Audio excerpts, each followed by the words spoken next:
Uh, okay. Ready? All right.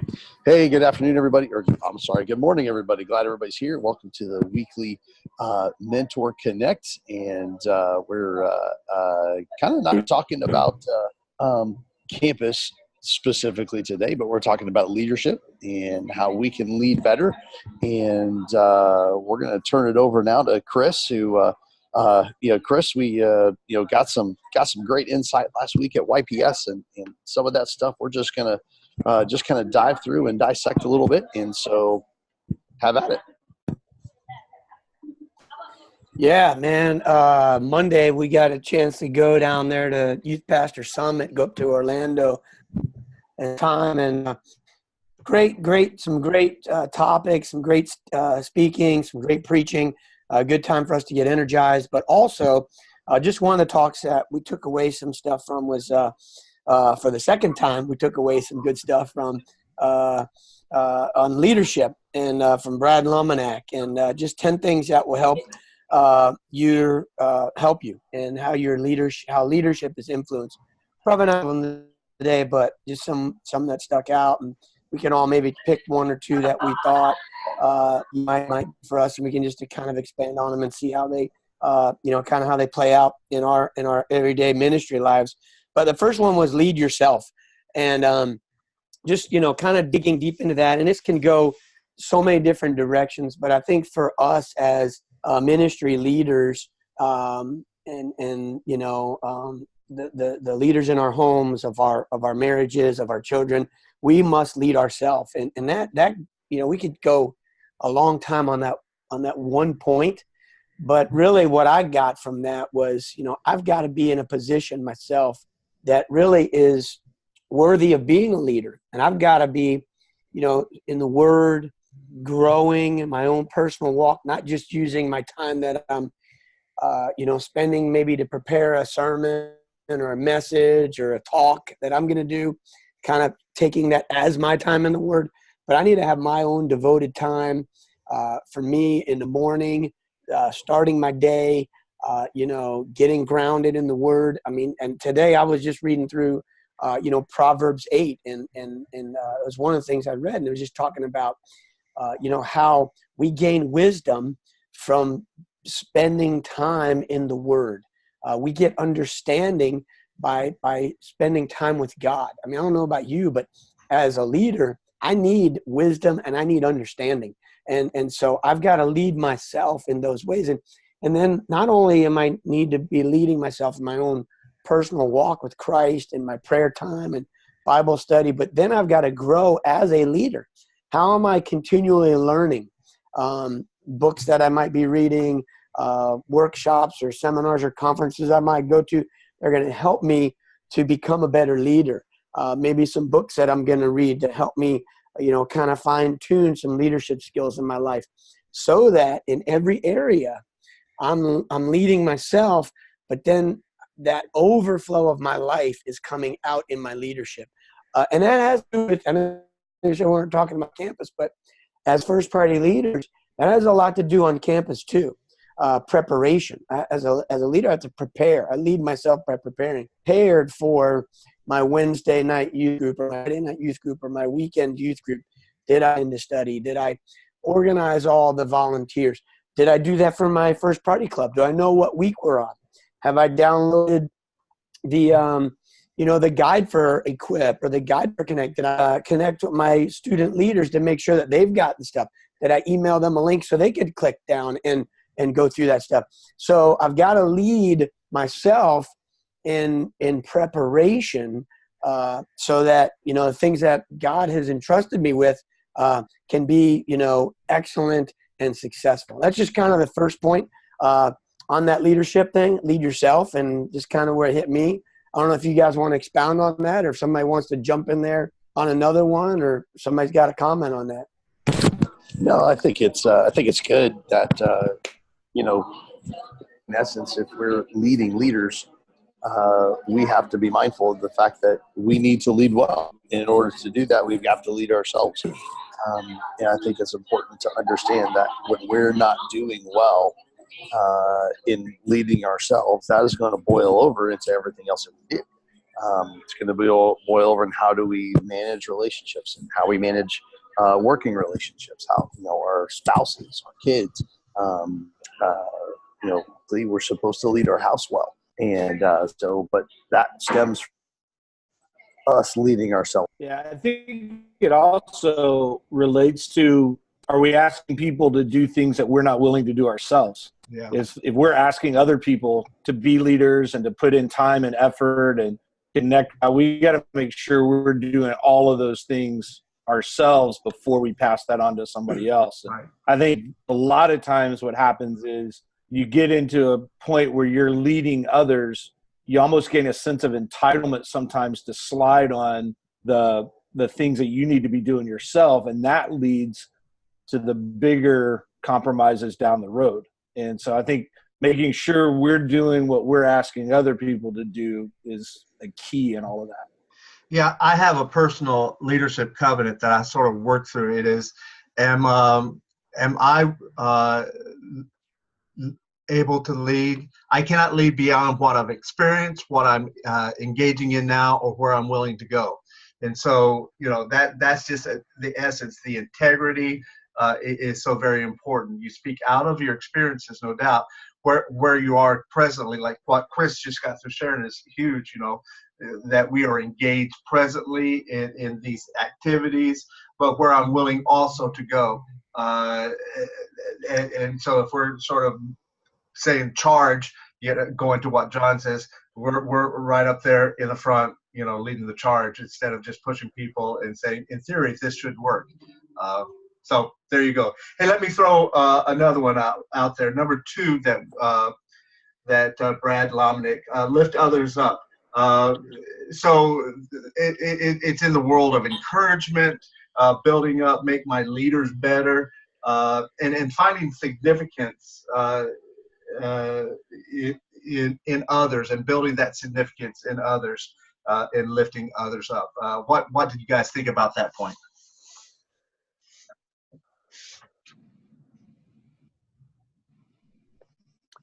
Yeah, I'll go this one. For me, I think as all of us are working in student ministry and youth ministry and first party clubs, man, there's no doubt that there is a serious epidemic out there amongst so many of them, but of kids that feel so unworthy, Mm-hmm. have lack of significance, have low self-esteem, and it is straight from Satan. I mean, it's straight from the enemy. I mean, you read John chapter 8, starting down in verse 40 and following, and it says Satan is a liar, and that is his native tongue. And all what he's doing now is attacking our, everybody, but this next generation, these teenagers, with the thoughts of insignificance, of the thoughts of, like, man, I'm nobody, I'm not worthy, I have no, God can't use me, whatever. I mean, it's just so rampant. And it's like, man, when you talk about that point, a leadership thing, lifting others up, man, that is so big, to go on campus, to be in your first party club, and to just encourage people like, hey, man, you're doing a great job. Hey, you are awesome. How about a high five? I love it when you do this. You do such a great job at that. I mean, that goes like, that goes like so far and so deep. And it's just words, man. We can give people words of life, or our words can speak death. And I don't know, but I mean, that just, to me, it's like, I just want to be the guy that's encouraging and lifting up, and hopefully I can, just be that. And I think that's a great leadership thing, man. People want to be around people that are like exciting and positive and lifting them up, And at the end of the day, for me, when I come into, and this is, I'm getting a little transparent here on this, but when I get the people that, we all have them. I call them sandpaper people. I get the people and they kind of rub me, or they kind of, I got to look at people and go, hey, man, you know what? I'm looking at this person the way God looks at them, and he loves them, and Jesus died for them. And I look I'll think about that when I'm in a conversation with somebody, when I want to kind of go, hey, you're just an idiot, man. I want to go, no, that's not the right thing to do. I got to check my spirit. I got to be like, man, God loves this guy. And I need to, see him with the love of God. And, man, like that was a great point, lifting others up. And not only, spoken word, but then take that to another level. Do I lift others up in prayer? Am I praying for others? Am I lifting people up in prayer? And, man, we again talk about this one forever. I'll throw it out there. That's just where it hit me. Mm-hmm. I don't know what you guys got on it. I wanted to share just a really quick thing. I was at a club on Tuesday. It was Proclaim Week. The campus mentor was going to be a few minutes late, asked me to pick up pizza. I did. We got there. It was all the core students. Not one new student who they invited had come. They've been having some struggles with this because it's an after-school club. And they were super discouraged. And, it was like they were really frustrated. And so I was trying to share with them a little bit. But the campus mentor got there, and he just started telling them, hey, you are doing what God has called you to do. You are inviting. You have learned to share your faith. You are trying. We are not responsible for the results. God is. We simply are responsible to be obedient. And he's like, I'm proud of you guys. I love it. We're going to work on what can we do to fix things, but it's not you guys. And their demeanor completely changed because he spoke encouragement into a super discouraging time for them. And it was one of those great leadership moments where he just he really rallied them and helped them to grow through that a little bit. So just some of those moments are so key to encourage students to not give up, to not, throw in the towel and be like, nobody's ever going to come. Our club's never going to grow. But I fully expect God's going to do some really good things out of that. It may not be that hundreds of kids come, but I think he's going to grow them deeper simply out of that moment a little bit. So. Good word, John. Good word. So, really with that, we're leading ourselves, we're lifting others up, making everybody, making ourselves better, making others better. But one of the things that stood out was to really be the best example of the organization, to be the best example of your church, to be the best example of, first priority, whatever it is, wherever you're at.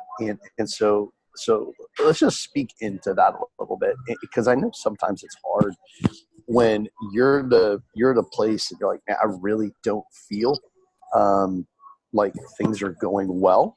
I think, John, you kind of touched on that. Like, you have a club, you have a group of students that are really discouraged and really down. They feel it's not working. And then, but being able to breathe that life of encouragement into them really is man, being the best expression of that, being the best expression of the organization of your church, especially when we're out and about, where we're the image of Christ wherever we go. And we reflect our church and we reflect the organizations that we represent. So, so guys, go ahead, speak into that. Well, this is a huge one on my list. I starred this one.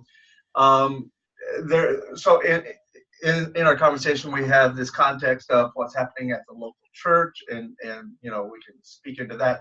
But going back to what's happening on campus, as a club mentor, you are the expression of first priority to that campus, to those students. You are the mentor. The kind of expression that is engaged on that campus will directly impact the level of enthusiasm and energy and buy-in. So where we come alongside and we're trying to share with you with passion the mission and the vision and such, but sometimes in some cases those clubs are a reflection of the passion and the expression that you are communicating with regards to the mission on campus and using this platform of first priority and students. So, we have to get our mind around it. One of our values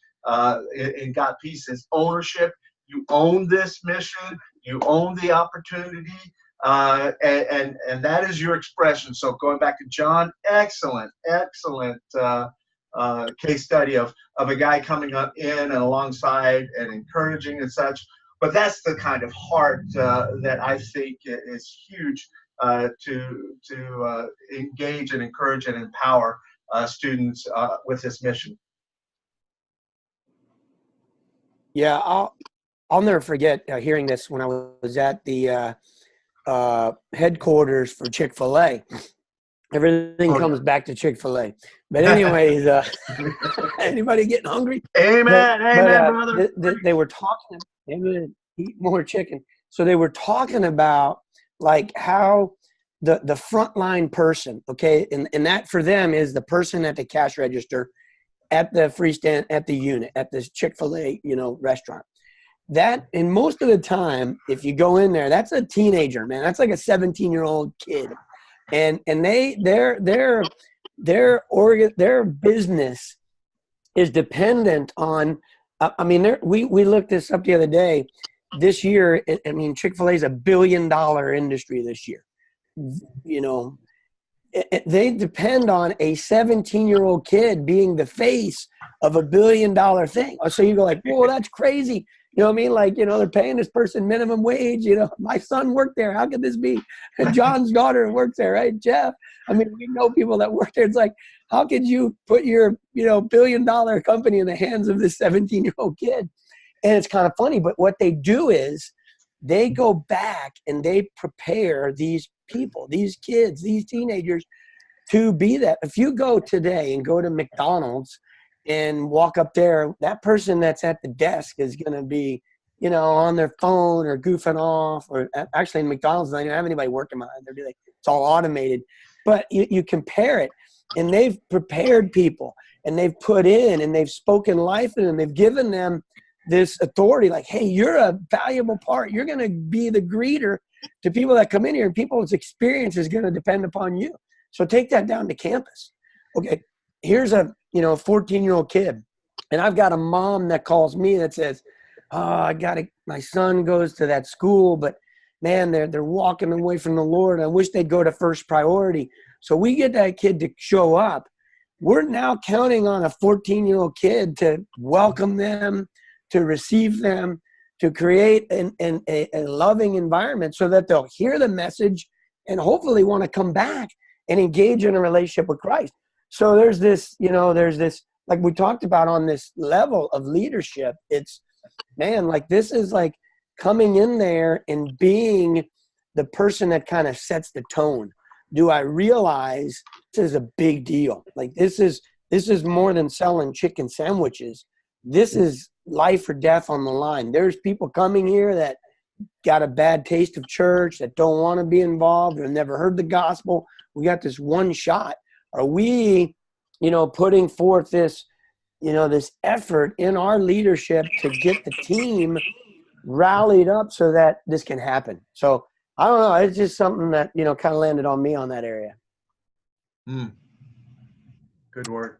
Well, yeah. And I know that, speaking of that, like being that, really good example of an organization, and looking back to Chick-fil-A, man, they have a high standard of excellence that everything they do really, really well, that they want to make sure that it's done, to the best, that everybody brings their A game there. And so let's just talk about, like, what are some, we're talking about a high standard of excellence. That's one of the points that Brad Lomenick talked about. And that's one of our core values in First Priority is excellence. Whether you have a club of 6 or whether you have a club of 200, excellence is a core value in doing it really well. And that's something that, we talk about all the time, especially as a student pastor. You try to bring your A game on a Wednesday night, Sunday, whatever it is that you do, your student ministry, and you do that really well, and you put effort and energy into it. And that's what creates excellence. is that you're putting effort and energy into it. And so with that, what effort and energy are you putting in to your club on campus? How are you instilling that into the life of the student leaders of saying, we're going to do our club with excellence? You know, John, you talked about a club that, oh man, they were kind of a little ho-hum, but they did everything they were supposed to do. And sometimes that's discouraging. And sometimes it's like, okay, yeah, we did it, and we're going to get after it. We're going to continue to stay the course. And so some of you guys may talk about excellence. Talk about, what does that look like on campus? What does that look like for you to do that in the realm of, hey, I'm walking onto a campus, and it's not the best classroom in the world. They really don't have that super engaged teacher, and you having to bring that level of excellence onto campus. For me, out of the gate, excellence takes effort. Excellence is not passive. So that's an obvious thing, but it's going to take effort. You don't just happen onto excellence. It's got to be out there. It's a pattern that you're pursuing, but it's going to take effort. And, with all good things, you have to engage effort. So you have to plan, you have to schedule, you have to organize for excellence. I think that's one of the keys. Can you guys hear me out there? We got you. Hello. Awesome. No, I think a big thing that kind of helped is kind of pairing the excellence with the encouragement. I know like 6 months ago, they were really discouraged even at Ferguson, and they got everything kind of going. I was able to encourage them, but I think at the same time, it's also bringing a new approach. And so maybe something that you're bringing to the table or something that they're doing isn't working. Trying to find that new way of doing something within the club to kind of energize and bring new life into the club, I think is important too. And so I know, like for them, when I came there initially, it was social media. They got really kind of pumped up using that. They were able to do a lot of outreach within the student body that way. And then I even know, like at Jorge Mascanosa, that's really hard because it's morning and they have to get there 30 minutes before school starts to 20 minutes before. And it's got to be student led, but I didn't probably start seeing a student led part till maybe 2 weeks ago. And now the kid is completely kind of taking ownership, doing everything. And this is like a 7th grader. So it's pretty awesome. He gets the computer going. He's leading. And the only day he doesn't probably do is Proclaim Week. But it's pretty exciting to see, like, when you do keep that going, that momentum going, that encouragement going, all those new approaches going, that you do end up having a breakthrough with them.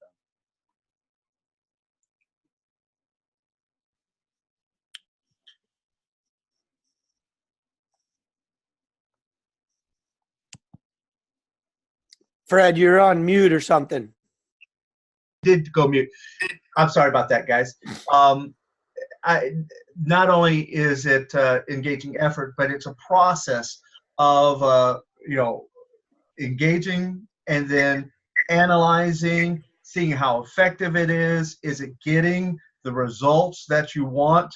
The old definition of crazy is what? Doing the same thing. So you have the what the win looks like, what you're trying to achieve, and it's always an upward trajectory. I don't know if you ever get to a place where you say, we're at excellence and now we're just going to stay there. No, you're always working towards that end. There's always opportunity to do better or modify as things come down the pike. So it's a process. Yeah, I think. Oh, sorry. I was just going to say, one of the things for excellence is it starts as a top-down model. We can't expect people to be excellent if we aren't promoting that and moving in that direction ourselves. It goes back to lead yourself and lift others up mentality. Is if we're not striving for that with others, we can't expect that on campus. So we've got to model that first and foremost. So saying that, I got a jet. I got to get to a meeting. Appreciate you guys. See you. See you, John. So yeah, really with that, it comes back to, we're going to wrap up with this last one is to be, what Brad Lomenick says is be curious. And going back to, it kind of comes back to really leading yourself. Being curious means that you're still learning You're still growing. You're asking great questions. You're not worried about being interesting. You're interested in others. So with that, being curious is that, listen, we don't know it all. I think that's the first step that people need to realize and understand, is that just because you're a leader doesn't mean that you know it all. There's always somebody that is leading better, that is leading greater than you. And we have some great youth pastors in our area, leading some really large churches that's how they are. They're very curious, and they're leading others, but at the same time they're constantly learning. They're constantly asking questions, and so that is one. And I know, Fred, you are probably one of the best examples of this. Every time you get with somebody, whether they're new or whether you've known them for a long time, you're always asking them questions.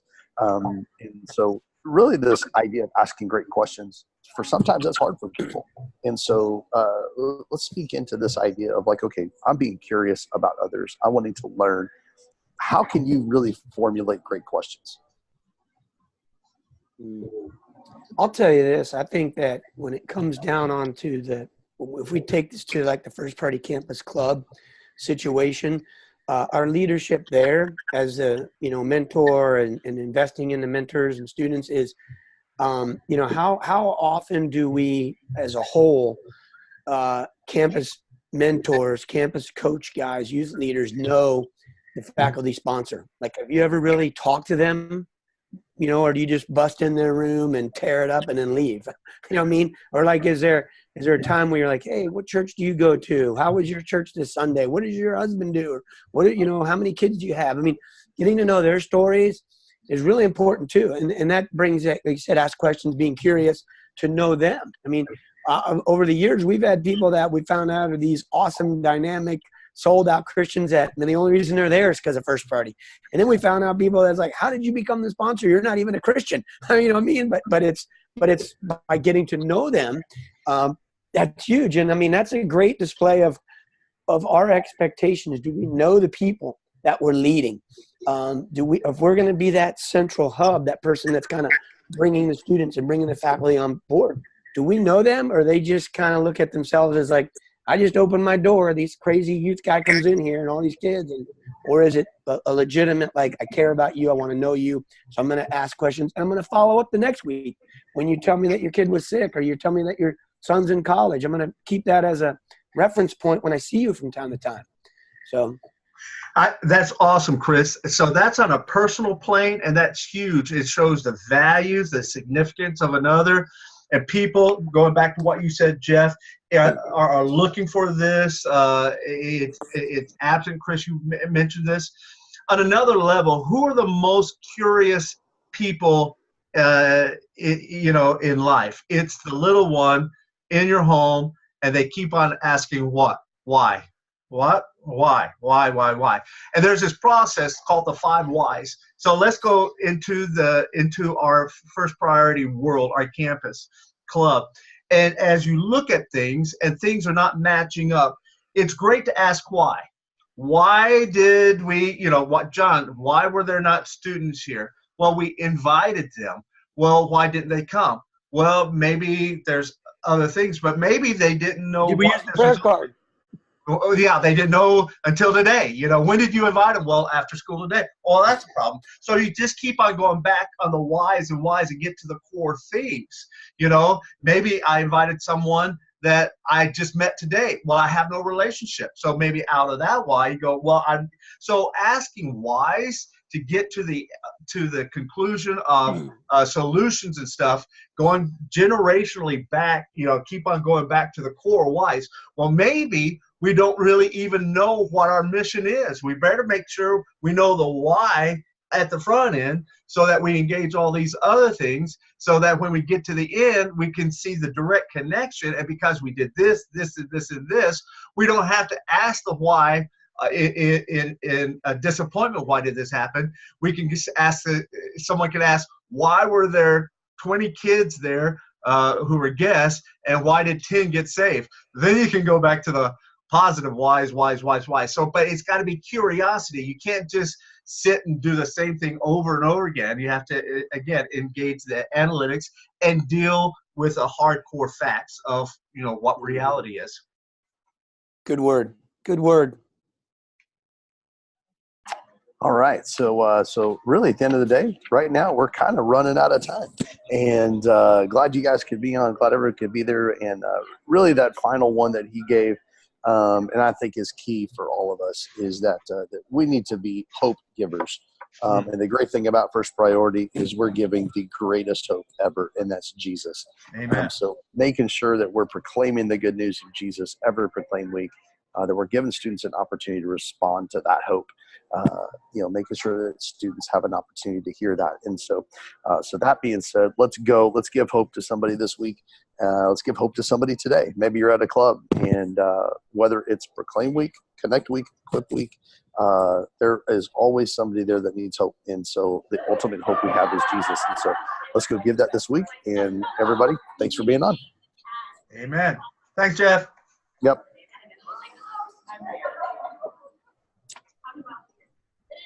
All right, boys.